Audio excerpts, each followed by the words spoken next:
Well, good morning. My name is Marcus Eriksen. I'm the Director of Research for the 5 Gyres Institute. I'm going to talk about our research globally. We have sailed through all 5 subtropical gyres in the last 5 years, about 40,000 miles of sailing.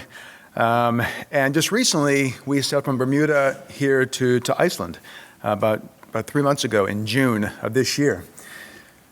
But first, I'm going to show you a bunch of slides and images of our global expeditions so you can see what we do and what I've discovered in terms of microplastic distribution around the world. So I filleted this fish thinking I'm going to eat it, and here's what I found. It's full of plastic. This is the whole reason that we're out here, to bring this to your attention. The plastic isn't benign. The fish won't pass it. The plastic is full of persistent organic pollutants, things like PCBs, DDT, PAHs, things that are known human carcinogens and endocrine disruptors, things you don't want in your body, but they're in the fish that we eat. I don't want plastic in my sushi.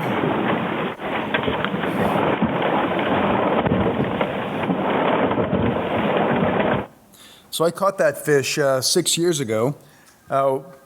One of my more enjoyable times at sea was aboard this raft.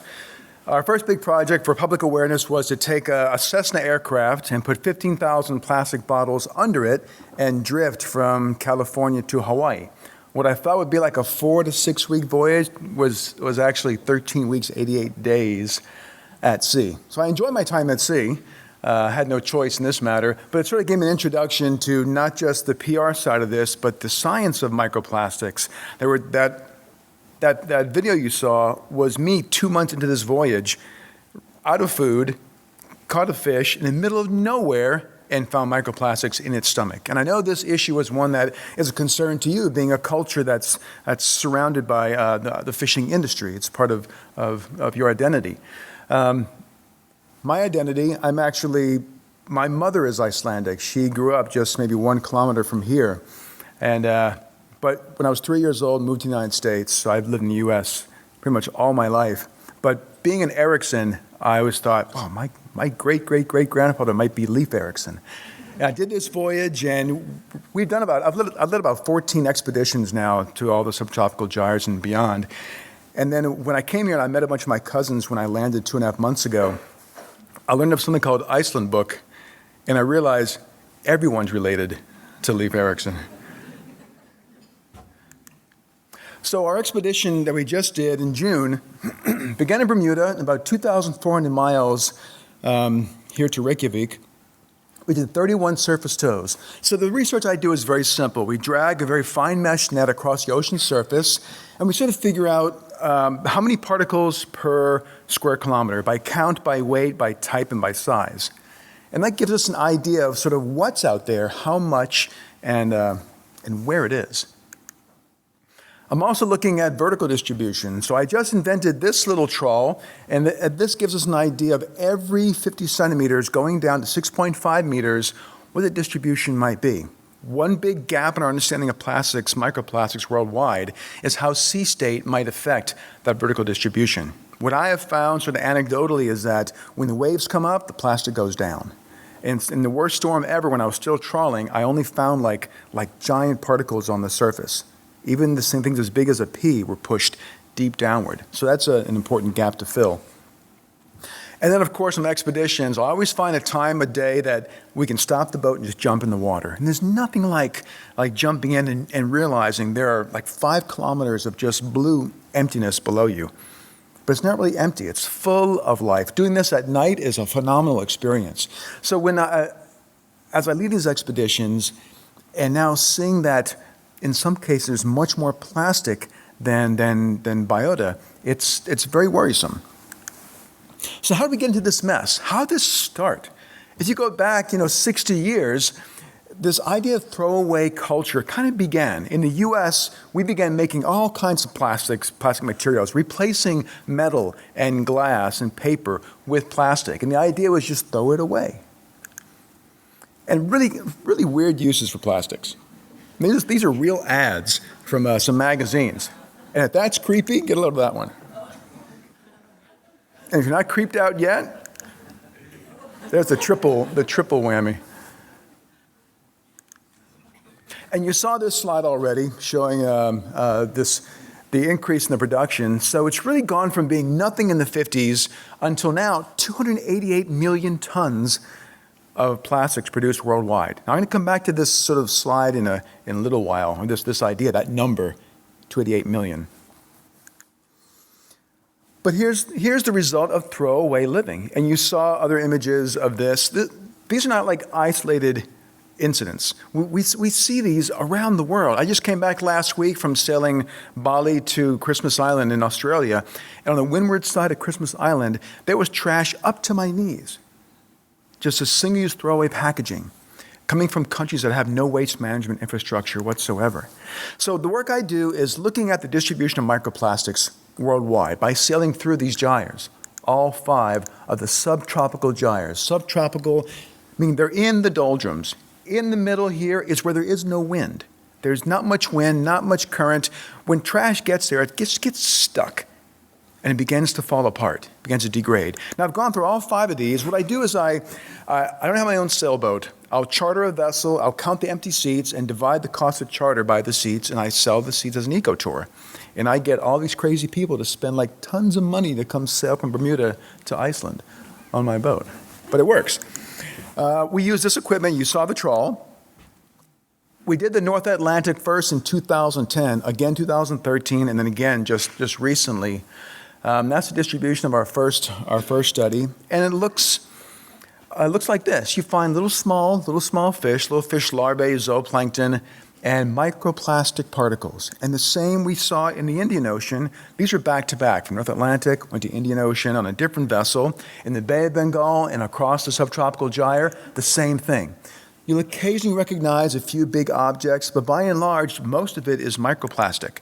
The South Atlantic, same thing. And that was a lot of sailing. This was about 3 months going back and forth, and this assemblage of microplastics. You drag your net for about maybe, I'd say 5 to 10 nautical miles, and you get a handful of plastic, like confetti, rice grain-sized fragments. In the South Pacific, the same thing. And the South Pacific was a very clear circulation system. Actually, the first 2 samples I collected had 0 plastic. It was my first ever. I got to the center, we were averaging 400,000 particles per square kilometer. So the gyres, the subtropical gyres, are areas where plastic accumulates and begins to fragment. It's just sitting there in the hot sun by mechanical and biodegradation and the way mechanics break it down. North Pacific, the same thing. I've got most of my data from here. That's my backyard.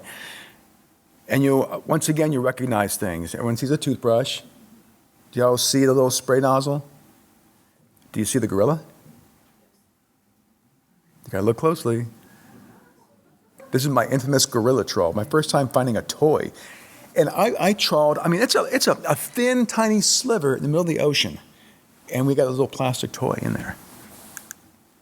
So what I do is I populate our model with all this data. I have 6 other colleagues that share data with me. So we've got thousands of data points. And then I have 2 oceanographers that they have a model based on inputs from dense coastal populations, river mouths, and shipping lanes. And then all of our data combined populates the model, it calibrates the model. And that gives us an idea of what the standing stock weight and count of plastic is in the world's oceans. And this has taken me 5 years to get these numbers I'm going to show you. And the paper should be coming out in the next few weeks in a journal +1. This is the first global estimate of all plastics, all sizes, in all ocean waters. 270,000 tons from 5.25 trillion particles. So we go back to that slide from Plastics Europe, that 288 million tons of production in 1 year. The amount of trash on the ocean surface is less than a quarter of 1%. So the ocean surface, it's not the final resting place for plastics in the oceans. That's one place where it goes to fragment. Now, other things happen, which I'll talk about. So what's the source? Where is all this trash coming from? One source, and you saw another slide from Indonesia. This is Indonesia as well. Poor waste management. Much of the world, and I'm sure you've traveled to parts of Indonesia, Southeast Asia, Africa, and South America, waste management isn't the best. In some cases, non-existent. In Indonesia, the strategy is make your little pile of trash in your front yard, and every morning you burn it. And that doesn't work. That creates a lot of waste heading out to sea. Microfibers. Now, we're all responsible for this. Synthetic textiles are producing a lot of microfibers in wastewater. Up to 10,000 fibers per load, one scientist, Mark Brown, calculated. Derelict fishing gear. It's not uncommon to find these big giant nets in the North Pacific. Less than North Atlantic, North Pacific much more from Southeast Asian practices. And when you grab these nets, you grab them, your hand is full of little fibers, little microplastic fibers. They're degrading very fast. So one 500 kilogram net can produce hundreds of thousands, if not millions, of small particles of microplastics. And catastrophic events. We can't deny in the world today when you have a catastrophic event, when you have a hurricane or a cyclone or a flood or a tsunami, that the record of their existence in the world today is now plastic. So much waste comes off the land out to sea from these catastrophic events. So then what happens? It's all in the ocean bobbing around. What happens to this material? Photodegradation. Sunlight is breaking it down rather quickly. Some products, for example, I don't find plastic bags or foam polystyrene in the gyres very often. It's breaking down very fast. One plastic bag in a few years might shred to 10,000 small microplastic particles. So photodegradation happens really quickly. The plastic bags trade groups are very quick to point out there are no plastic bags in the middle of the ocean gyres. And I just explain why.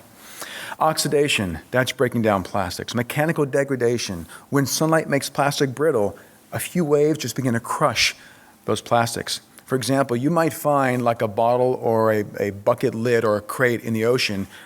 When you grab it, pick it out of the ocean, sometimes it just cracks right in your hands. It's so brittle. Biodegradation happens. We have seen that some microbes can eat small amounts of polyethylene, but in no way does this keep up with the input of polyethylene and polypropylene into the world's oceans. But it does happen. Fragmentation by grazing. I would argue that in the North Atlantic, and I just did this, I got this photograph in Bermuda, that fragmentation by grazing accounts for more rapid degradation of microplastics than sunlight or mechanical degradation or oxidation. It's not uncommon to find a plastic bottle. It could be a bleach bottle or a crate or a bucket washed up on the beach in Bermuda that just has fish bites all over it. And I think the culprit here are triggerfish. They have a very unattractive underbite, and they have two teeth that grab the plastic, and the top teeth will shear it in a triangular bite. So I think these are triggerfish that are making these bites. And there's the teeth right up there. So one fate is shoreline deposition. And I'm convinced that probably most of the trash that washed out to sea is going to wash back up on land somewhere. The windward side of islands, like where I was just last week in Christmas Island, Australia, the windward side is just, they become these recipients. The natural nets for trash in the world are the windward side of islands. This is on the Azores. When we sailed in 2010, the beaches there were just inundated. Deep sea deposition. We are now finding microplastics on the seafloor in the middle of the abyssal plain in the North and South Atlantic. How does it get there? How does a polyethylene fragment? It might be ingested by a fish and taken down to depth, and then the fish dies and the plastic stays there. Biofouling can make that happen. The impact, and you've seen some of these photographs. Entanglement. Ingestion by birds. On land as well. Just 2 weeks ago, I have a colleague in Dubai that sent me this 40-kilogram mass of plastic bags from a camel stomach. Microplastic ingestion. We're finding rapidly the literature's coming in showing lots of animals are eating microplastics. Filter feeding or selectively feeding, they're grasping it. And when the particle is small enough, we're now finding that the smallest microplastics can get through the gut lining into the circulatory system of organisms. Here's a mussel in this case, some bivalves eating small, like 15-micron polystyrene fragments. And there's trophic level transfer. So A crab eats the mussel, a fish eats the crab, we eat the fish. Those microplastics, once they're in the food chain, we're finding they can migrate up to higher organisms. So it's not just one bird, one fish, one whale. It's across the board. The marine impacts are huge. So I would say that as plastic goes from our shorelines out to sea and it fragments and it becomes beach litter, it becomes the benthic floor litter, it's cycling through the entire marine ecosystem before it does so. So what does it matter to us? So very quickly, we know animals are eating plastics. We're finding them in lots of different kinds of fish species, including this rainbow runner that I caught. Plastic at sea has the ability to absorb all kinds of compounds. So pesticides will stick to plastics. Oil drops from cars will stick to plastics. Industrial chemicals stick to plastics. And there's one fellow, Richard Thompson in the UK, has found that in the gut of organisms, the presence of a different pH and temperature and gut surfactants can actually pull those chemicals off the plastic and hold them inside the organism. One study we did in the South Atlantic, we found that those are our sample sites for plastics. I had a colleague, Chelsea Rockman, who was collecting fish. We found that as we found more flame retardants on the microplastic particles, we also found flame retardants inside the fish at higher levels. There was a correlation there between the two. So now we're seeing the microplastics can impact fisheries. And this is an open world for research. We need much more data on this subject. Before my wife, before she gave birth, we had her blood tested for chemicals from plastics, for PCBs, flame retardants. We found really, really high levels of phthalates, flame retardants, and PCBs in her body. And this is like the ultimate legacy of all the synthetic chemistry of last century. It's like an experiment on the development of humans this century. That's the legacy that we have created. How do we solve this? One obvious one is waste management. Other parts of the world need to have improved waste management. Also, anti-litter laws. If someone dumps their ashtray on the street, I mean, they should pay a huge fine. In other parts of the world, developed world, we don't see, like in Los Angeles, where I live, in LA, there's piles of trash everywhere. People dumping their home construction project on the side of the road. Anti-litter laws, they can work if they're enforced. Waste management, but I think smarter products. And here's where this recent expedition comes in. In the Great Lakes, we went through 3 of the Great Lakes. We sampled 21 sites, and we began finding microplastic particles. In fact, more microplastics than what I find in my ocean samples. That was a typical sample from the Great Lakes. And it astonished me because I could recognize a lot of the pieces here. I mean, they were perfect little spheres. And you can guess what they are.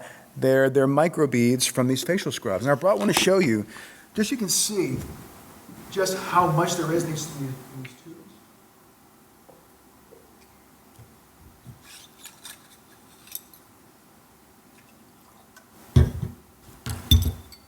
This could be like one little facial application.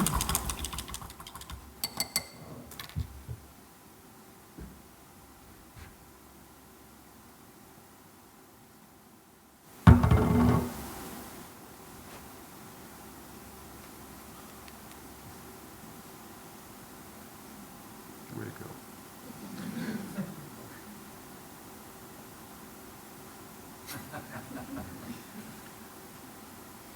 All right.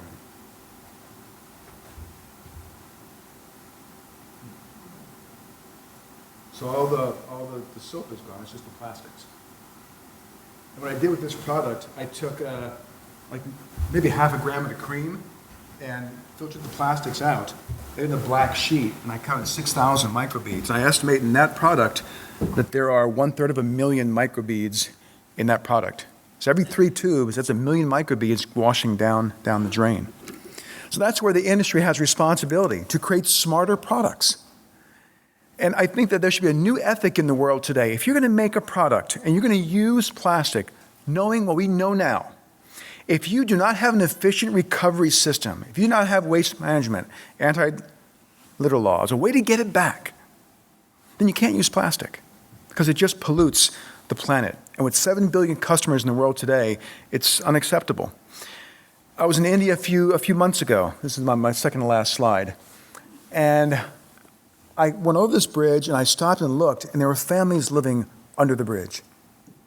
And many of these families are waste pickers. So what you see in the foreground are all the bales of plastics that they will recycle. And I realized that everything else is what has no value. Everything else are examples of poorly designed packaging, poorly designed plastic products. And that's where the industry, I think, could pay attention to the waste pickers of the world, treat them more as sanitation engineers who inform us of what recycling really means in these parts of the world. And in the middle, what you see there are like 4 or 5 children who are using plastic trash to make a dam to dam up the untreated human waste that's flowing down that stream. And I thought, okay, this is the ultimate sort of catastrophe of this plastic problem. When you trash the planet, you're also trashing the people. And this, for me, is unacceptable. And I hope you agree. Thank you.